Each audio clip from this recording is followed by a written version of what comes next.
আমাদের জীবনে গুরুজনেরা, জ্ঞানী মানুষজন সবসময় একটা কথা বলেন, ধৈর্য ধরো। শুধুমাত্র দুটো শব্দ, কিন্তু কতটা বিশাল সেটা বোঝার চেষ্টা করুন। ছোট একটা অস্ত্র হাতে নিন এবং একটা বিশাল পর্বতে নিরন্তর প্রহার করতে থাকুন। ধৈর্য ধরে সেই কাজ করতে থাকুন।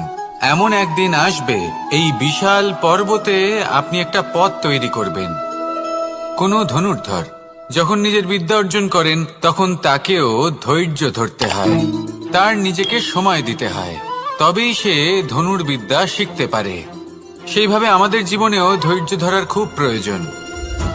পরিবারে ধৈর্য রাখতে পারলে তাহলে আস্তে আস্তে দেখবেন প্রেম বৃদ্ধি পাচ্ছে। সমাজে যদি ধৈর্য রাখতে পারেন, তাহলে আস্তে আস্তে এই সমাজ আপনাকে সম্মান করবে।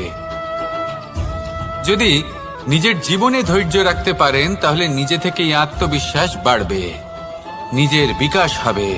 জীবনে সবই সম্ভব যদি ধৈর্য রাখতে পারেন। হয়তো আস্তে আস্তে হবে, কিন্তু হবে অবশ্যই। শুধু ধৈর্য রাখুন, কারণ ধৈর্যই সবথেকে বড় পুঁজি।